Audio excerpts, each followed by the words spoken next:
E aí galera, beleza? Sejam bem-vindos a mais um vídeo do Doug Channel, seu canal de dicas de cinema, séries e outras coisinhas mais da cultura pop. Hoje eu trago pra vocês aqui a minha análise do 10º episódio da terceira temporada de American Gods, ou Deuses Americanos, que chega ao fim da sua temporada num episódio bem American Gods, num episódio bem bom na minha modesta opinião, tá ligado? Provavelmente muita gente vai ficar desapontada porque não temos lutas, porque não temos grandes momentos nesse episódio, mas pra mim temos grandes momentos da história, tá ligado? E a história avança bastante aqui quando você se compara com os outros episódios e também quando você faz um paralelo com os livros ali. A história deu uma avançada bem interessante nessa reta final, nesses últimos episódios.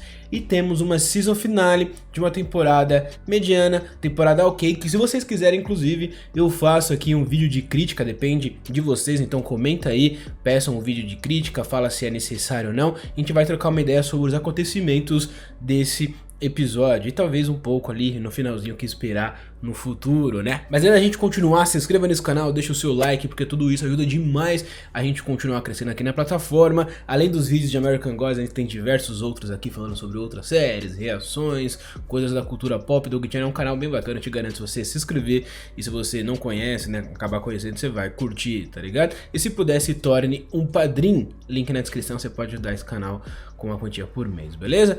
Esse episódio eu gostei, tá ligado? A gente já começa aqui com a Eugênia e a Bilquis, né, falando ali sobre, né, um ovo com duas gemas, ou seja, tem uma alma ou duas almas pertencentes ao mesmo corpo, referindo-se à outra metade de Shadow Moon, né, pra Bilquis aqui. E aí, inclusive, a gente vê nesse momento que a Eugênia tá morta, é isso mesmo? Ou que ela está no processo, na passagem de outro mundo, né? A gente vê ela com os olhinhos ali com moedas, tá ligado? Como se é aquele negócio de ser uma passagem pro outro mundo. Inclusive a gente vê aquele orixá que apareceu em outro episódio, que aqui é revelado que é o Wicco, né? Beijando ela, e quando você procura sobre, ele é basicamente um cara que leva os mortos pra lá e pra cá. Ele vem pra terra, né? E busca os mortos, tira o sopro de vida dos vivos e os leva pro outro mundo, né? Até que eles resolvam lá o que eles vão fazer com aquela alma. Bilquis tem uma visão ali abrindo a geladeira e olhando pro Shadow Moon,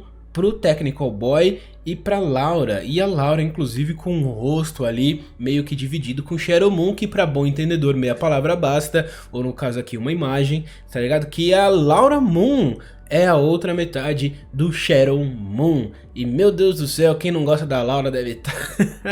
A gente ainda vai ver bastante esse personagem, por mais que as pessoas detestem ele, tá ligado? Ou ela aqui no caso, porque ela parece que tem importância na história e na vida de Shadow, né? Não é à toa. Nós vamos aqui pro centro da América, né? Que é basicamente um motel aqui na série, mais uma daquelas atrações. E se a casa do Rocher, do The House of the Rock, né? Que é aquela morada onde Odin tem os seus poderes, né? Onde ele guarda ali a sua consciência, sei lá, é meio bizarro. Mas basicamente lá é uma fonte de poder e aqui é uma fonte sem nenhum poder, onde nenhum dos deuses vão, porque justamente, tá ligado? Os deuses não têm poder nessa casa. E aí é onde eles combinam pros novos deuses, aqui na verdade o Mr. War e os deuses antigos ali, o Chernobog e o Ibis, né? Trocarem uma ideia, pegarem o corpo de Odin, tá ligado? E assim, ver o que eles vão fazer. Inclusive falam aqui até em Tratado de Paz, mas eu já falo mais sobre isso. Porque a Laura Moon também está no hotel,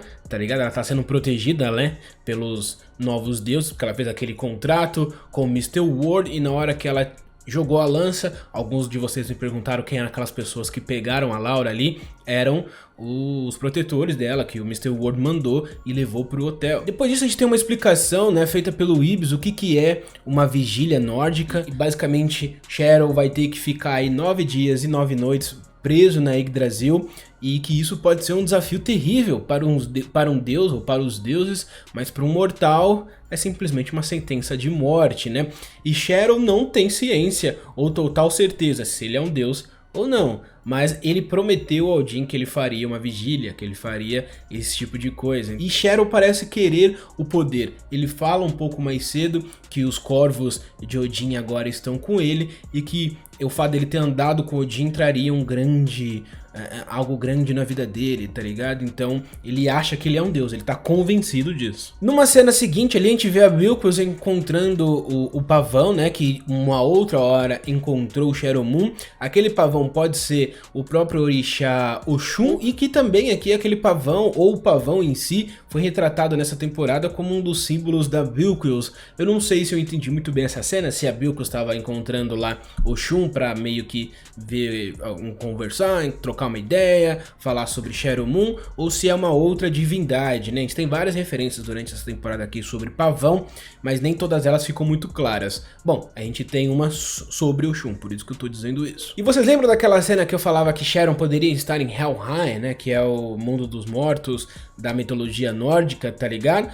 Mas aqui é o que dá a entender, ele tá assim num cenário ali meio de neve e tal, onde o Odin estica a mão pra ele, e a gente já tinha visto isso em alguns outros episódios, mas a gente viu umas sombras, e agora ao invés daquelas sombras, a gente vê os escravos lá daquelas cenas que os orixás apareceram, né? Então que é basicamente o povo de Shadow, ou inclusive os orixás, pedindo pro Shadow ir pro lado deles, enquanto Odin estende a mão e Shadow dessa vez vai pro lado de Odin. Ele escolhe um lado, então ele tá deixando o seu passado para trás para escolher o seu lado de mitologia nórdica, o seu lado que representa Odin. É interessante, é a escolha dele inclusive de fazer a vigília, né? Por isso que tem essa representação visual aqui. Vemos o Mr. World aqui entregando o corpo de Odin, falando com os velhos deuses, né? Com os deuses antigos, e falando assim, ó, agora o melhor momento é de paz. Por mais que essa morte aí, infortuna aconteceu, a gente precisa de paz agora. A gente sabe que paz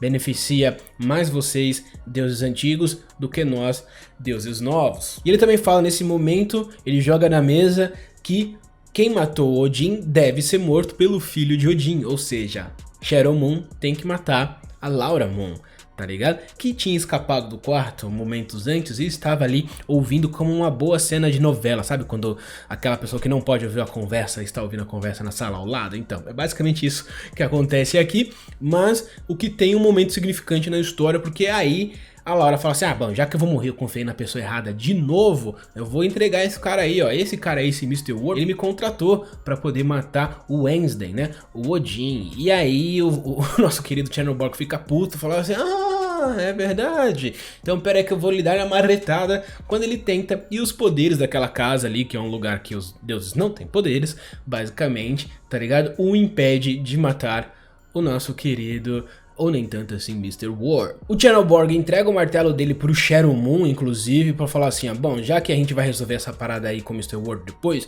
você tem que resolver essa parada com a Laura agora. Leva ela ali pra fora, dá-lhe a marretada, acaba com isso, mata ela. Shadow Moon e Laura conversam, na real, tá ligado? E eles têm uma discussão ali que tipo, mano, ah, bom, eu confio em você, você tá falando que matou meu pai pra me fazer bem, é isso que você tá querendo dizer? Tá ligado? Então não faz muito sentido pro Shadow, só que o Shadow decide não matar a Laura Moon. E ao mesmo tempo a Laura Moon ainda fica reclamando, ainda fica falando, ah, Shadow, para de seguir esse idiota, você tá se aproximando cada vez mais do Odin, é isso que você tá fazendo? Ela tá dando uma ali de chata, mas basicamente falando também que o Odin nunca fez nada por ele, e ele não consegue enxergar isso, tá ligado? Talvez nesse momento Shadow Moon esteja deixando se levar pelo seu lado ali de Deus, o seu lado aqui ao qual agora ele tem que assumir, ou ele acha que tem que assumir, que é o lugar de Odin. Ele tem que assumir esse poder pra ele, esse lugar dele que o pai dele o prometeu, entre aspas. Na sequência nós vamos para Yggdrasil, onde a gente vê ali que a árvore tá enorme e que as Norns estão tomando conta, né, da árvore ali. Elas são aqui as senhoras do destino. Sim, é uma referência à novela. Basicamente elas são o passado, o presente e o futuro. Então sim, elas são o próprio destino. Então aqui é interessante porque essas mulheres pegam Shadow Moon, colocam ele ali em traje, limpam ele e colocam ele na árvore para ele cumprir o destino dele. Temos uma cena da Laura dando uns beijinhos, pega na Bilquis, né? Que é basicamente um presságio, um prenúncio que a Bilquis vai encontrar ela, que é o que acontece na cena seguinte, dando a entender ali, quando a Bilquis chega para falar com a nossa querida Laura Moon, então você tem um papel importante nessa história aí. De fato, ela é a outra metade do Shadow, pelo menos É o que dá a entender, né? Pelo menos foi o que eu entendi. Vocês entenderam isso também? Vamos pro Technical Boy, né? Que tá fazendo um massacre na torre lá do Mr. War, procurando o artefato número 1, tá ligado? Inclusive aqui ele tá bem overpower, mesmo que esteja dando glitch ainda, ele tá procurando esse negócio e ele quer saber o que tá acontecendo.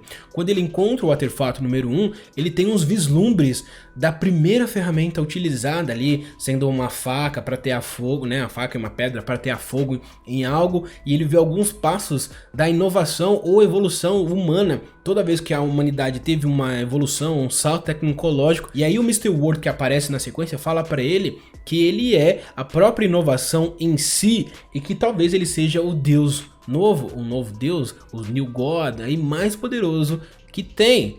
Antes, né, obviamente, de dizer aí qualquer coisa, o Mr. World aprisiona o Technical Boy e desaparece com o artefato número 1, porque ele explica ali na mesma cena que o artefato número 1 é importante pro Technical Boy, porque toda vez que há um novo salto da tecnologia ou da inovação humana, o Technical Boy se remodula e esquece quem ele era, se ele não tiver o totem dele perto dele, que é o artefato número 1, que é a primeira versão do que era o Technical Boy. Technical Boy percebe então que o Mr. World não é quem ele diz ser, ele fala, quem é você? Tá ligado? Quem você é? E aí o Mr. World revela que essa era que a gente vive não é a era da tecnologia como todo mundo pensa, e sim a era da manipulação.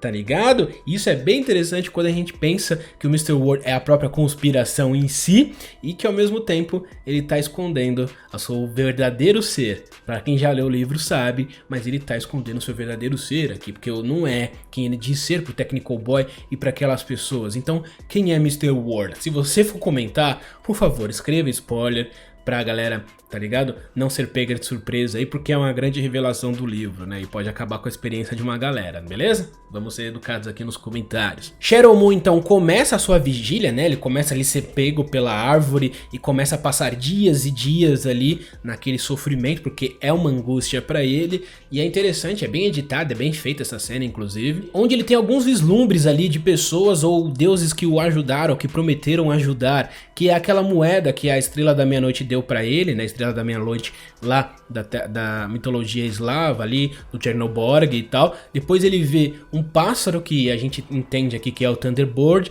e depois o Whiskey-Jack, né? Também aparecendo pra ele falando que espera Sharon, que espera a chegada dele. Depois disso a gente vê os escravos e os próprios orixás olhando pro Shadow Moon falando, e aí mano, você tá abandonando a gente mesmo, é isso? Como se ele estivesse vendo aquele passado, ou um lado da família dele, ou um lado de quem ele é, que ele tá deixando pra trás. Pelo menos eu entendi isso, tá ligado? E no final vemos um búfalo vindo em sua direção, o búfalo que o persegue em todas as temporadas, né? Talvez dando a entender de quem Shadow possa ser na mitologia nórdica, se é que ele é alguma coisa. Porque na cena seguinte a gente vê Shadow parando num avião, que é, pra quem não lembra, a primeira vez que Wednesday e Shadow Moon se encontraram foi num avião, né? Onde eles combinaram ali ser parceiros e tal. E aí Shadow Moon é pego de surpresa pelo seu pai, que basicamente aquela vigília que o Shadow tava fazendo, ele encontra Odin no caminho entre a vida e a morte, né?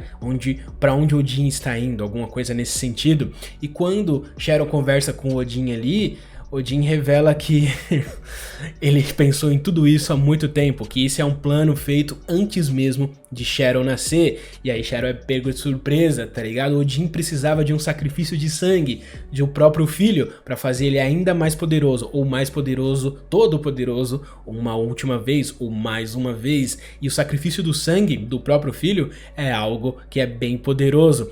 Odin nunca fez nada à toa, nunca fez nada sem pensar. E aqui, desde o começo da série, esse plano de trazer o Shadow Moon pro lado dele, de recrutar o Shadow Moon, era pra no final fazer ele se sacrificar pelo próprio Odin. Shadow fala pro Odin aqui que ele é um deus, que ele é filho de Odin, então que ele não vai morrer. Lembra aquela coisa que eu te falei que Shadow tava se achando um deus, que agora ele é um deus e que ele tava passando por esse teste pra se tornar um deus? Então, Odin fala pra ele que isso ainda não tá decidido e acaba deixando o avião ali, indo embora, deixando o Shadow à própria sorte. Que o Shadow não sabe se ele vai sobreviver ou não agora. E é por isso que as lágrimas no fim do Shadow, porque o pai dele o abandona basicamente depois do próprio filho ter se sacrificado ou estar disposto a se sacrificar pelo próprio pai. Uau! Então, parece que é o fim de Shadow Moon, mas no final temos uma tempestade trazendo aí prenúncios do que está por vir, tá ligado? Essa tempestade pode ser o próprio Thunderbird vindo em resgate de Shadow Moon, pode ser algo, sei lá, de algum outro deus ou deuses se manifestando naquele momento. Mas aí é o fim do episódio e a gente só vai ver na próxima temporada. Um belo episódio porque tem muita coisa acontecendo em questão de história, em questão de estrutura narrativa e preparando um terreno agora que é basicamente de incerteza, se Shadow Moon tá vivo ou não, o que a Laura Moon vai fazer junto com a Bilquis, o que o Odin agora vai fazer, porque ao que dá a entender, o Odin não morreu, como eu falei no último episódio, tá ligado? E quem é o Mr. War? Novamente, se você já sabe, se você vai trocar uma ideia com spoilers nos comentários, coloca aí esse spoiler pra gente, beleza? E avisa que você tá falando com spoiler. Vamos trocar ideia. Essa temporada foi uma temporada entre altos e baixos. Se vocês quiserem, eu faço a crítica aqui. A gente dá uma analisada na temporada como um todo, tá ligado? Eu agradeço demais todo mundo que acompanhou todos os vídeos, todos os episódios aqui comigo. Vocês são incríveis. Se inscreva no canal, deixa o seu like, porque tudo isso ajuda a gente a continuar crescendo e a vocês saberem das novidades aí, das novas séries e mais de American Gods também, porque sempre que tiver American Gods a gente vai trocar uma ideia aqui sobre, tá ligado? Então, muito obrigado, beijo na bunda, até a próxima, like, compartilha, valeu galera, e tchau, tchau!